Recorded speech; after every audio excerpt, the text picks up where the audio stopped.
It is the Martha Zoller Show, and joining me right now is Guy Smith. He is a spokesperson for the Kamala Harris campaign. He was a special advisor to the president in the Clinton White House. He was a spokesman for Hillary Clinton for president in 2016, for Biden for president in 2020. And I'm assuming, Guy, you worked in the Biden campaign 2024 also, correct? Yes, that's right. Yes. Sorry, I was writing that quickly. I appreciate it. Thank you so much. Welcome. Well, thank you. It's good to be on, and I was interested to hear about your trip to France and your father's service there. It's so important, and that part of World War II is not as well known, and you shown some light on that, and it's important. Well, it was a wonderful trip. It was better than I could have imagined, and it was just so humbling that they were so appreciative of my father's service, as well as the other family members that were there from other men that served, and the little children, that have been taught this history, and they were waving American and French flags and singing the national anthem, our national anthem, and the French national anthem. And I'm on the State Board of Education here in Georgia, and it gave me a million ideas about how we need to do a better job of not only teaching civics but American history. It's important. My father was a B-29 pilot in World War II, and it's always good for my grandchildren to learn about what he did and what your father did and things like that. Well, it's important. It says here in your bio too that your father was a Republican and that you switched to the Democratic Party when you supported your friend Jesse Jackson, who ran for president in 1984. And that's right. And Jesse Jackson's come through Gainesville a couple of times in the early 90s, and I had opportunities to interview him. I got to tell you, he is absolutely the best of anybody I ever interviewed to answer the question he wanted to answer and not the question you asked him. Jesse's, I love him. He's a wonderful guy. So let's talk about Vice President Harris, okay? And I've got a number of questions from listeners about her campaign because, let's be honest here. 4 months ago, the New York Times was writing articles about what a drag she was on the ticket and that she couldn't keep staff. She didn't have a positive picture painted of her up until very recently. Because of, bad debate performance on the side of President Biden, as well as a lot of other things that I'm sure happened in back rooms and the so-called smoke-filled rooms, President Biden decided not to run for president, and it is the biggest transformation of a political candidate I have ever seen in my career. So I think that's right. Yeah. Your thoughts about that, and then I want to get into the questions that our listeners have. Sure. Well, I think you're right. The New York Times did write that article, and others wrote those sorts of articles also. And suddenly, when people are starting to get to know her, it's like, wow, this is somebody that cares about me and is speaking to me about me, especially women. You have so many women listening to your show right now, and her position on reproductive rights and that women should have their right to choose and not have laws like Georgia has. It's really important, and that is probably the most powerful of a number of powerful issues that are driving our campaign. And what's fascinating, since she became the official nominee, we've seen trending in the polls that is consistently in her direction. Just this morning, Morning Consult poll is out, and the trending it continues in her direction. It also is trending in her direction in all the swing states. She's not ahead in all the swing states yet, but it's trending. Yeah, but I'm going to quote your friend Van Jones, and he's someone I've been on panels with before. Is that even with nothing but positive press for her for the last 8 weeks, she's still basically tied, and he was surprised at that.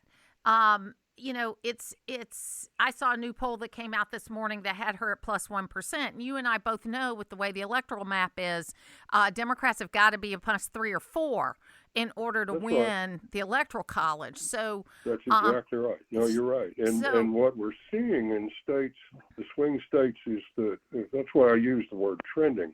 It's moving in the right direction. It's not static. And and that's why there's so much energy, and we're seeing the energy is in her rallies. We're seeing it in the media coverage of her campaign, and the issues that she's talking about are resonating. Abortion being a big issue, but it's not just that. And there's the contrast between her and Donald Trump, and if you make those contrasts. Sorry, go ahead. Well, and I think, too, and of course, my listening area is Northeast Georgia. We're the 9th and 14th district, and so we're plus 26 Republican districts, okay? So, that's right. So, one thing I would say is which Kamala Harris, okay? You say the contrast between Kamala Harris and Donald Trump, but which Kamala Harris? The Kamala Harris of 2019 or the Kamala Harris of 2024? Because her viewpoints have changed a lot. And I'll tell you, the number one question I'm getting from my listeners is she talks a lot about what she's going to do on day one, but she's been in power. Which is not be a dictator. Yeah, well, that's not the point. You're trying to sell her, not disparage Donald Trump, okay? Because I'm a Haley Republican, okay? So I have no problem. I'm intellectually honest when it comes to I don't believe in the candidates I vote for anymore because they've all let me down, okay? So I am a conservative, and I'm going to be, we don't need to talk about, we're not talking about Donald Trump with you, we're talking about Kamala Harris. Which Kamala Harris is it going to be? The one that was opposed to fracking or the one that wasn't opposed to fracking? The one, she's changed her viewpoints, and then why not do these things now? While she's in office, why is she talking as if she's new? Well, she did. Let's take fracking. So you want to, her position did evolve when she became vice president. President Biden was for it. She became for it when she voted for the infrastructure, the tie-breaking vote. That was a vote that expanded fracking. And everybody says, "Oh, she flip-flopped." Well, did you know that your boy Trump flip-flopped on abortion, gun control, healthcare, immigration, tax policy, foreign policy, climate change, NATO and defense spending, and COVID responses? And that's before you even get to guns, which you were talking about in the earlier hour. And there's a real clear I wasn't talking about guns in the last hour, so I don't know what you were listening to. Well, no, maybe it was Scott, that boy Scott Jennings on CNN, who just is a great apologist for Trump. Well, and again, we're not talking about Donald Trump here. Okay, we're talking about Kamala Harris and why. Why she changed her position? I said it evolved. Because really, look. But there's not a lot of fracking in Georgia. No, there's not. There's not, and that's not anti-abortion in Georgia, and your women listeners care about that. And you're going to see, Martha, in the 2 districts that in your listening area, women don't have to tell anybody how they're going to vote. They don't have to tell the guy in the car they're riding with how they're going to vote. And we saw in Ohio and Kansas, very red states, when that was on the ballot, it won by more than the polling said it was going to. I personally believe that Roe v. Wade was a bad law, and it needed a bad decision that needed to be overturned because the right place for this is in the states. And we have lost in some states, we have lost in some states, and we have won in some states. And the issue is, I resent the fact that the Democratic Party is treating me as a woman. And I'm the kind of woman you guys need to be winning over, okay? As a woman, I resent the fact that you are saying all I care about is reproductive issues, because you know what I care about? I care about the economy. I care about being able to buy houses. But it's what you've brought up every single time. You've brought it up 3 different times. No, but I didn't say it was the only issue. And the other issue you wanted to ask about Vice President Harris, you said housing. Well, she's in favor of a $25,000 tax credit on first-time home buyers. You know what's going to happen to the prices of houses if she does that? They're going to go up $25,000. When I was young, there was the FHA loans. Everybody had people. When you bought a first-time house, you could get an FHA loan. It didn't make that price go up. It gave more people the ability to buy a house, which expands the market, expands people in the construction industry, expands people in the real estate industry, expands the tax base for property taxes for local government. That's the kind of stuff that it does. But the thing that bothers me is that and look, both sides have done a terrible job of managing the budget, okay? If we went back to 2019, the budget was roughly $4.3 trillion, which, by the way, was a $1 trillion deficit, okay, in 2019.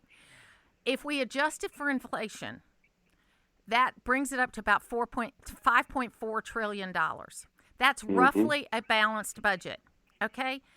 But we are spending $7.4 trillion, Guy. We are still spending as if COVID is still in place.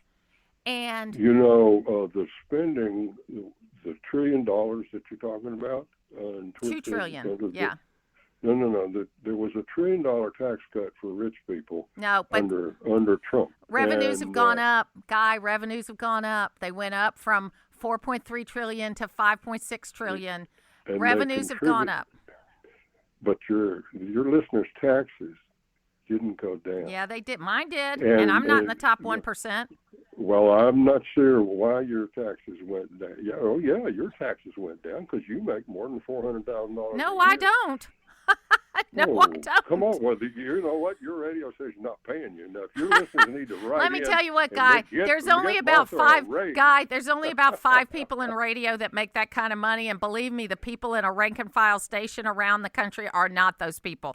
Anyway, if people want to know more about Kamala Harris, how could they find out? The Kamala Harris for President.com or HarrisForPresident.com.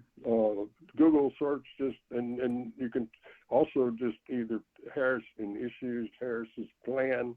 Those are the kind of search terms that you can put in. Yeah, and they're really hard to find. But anyway, look, thank you for coming on. You knew it was going to be coming into the Lion's Den. I appreciate you taking the time and look forward to doing. Me. Thank and you. God bless your father for his service.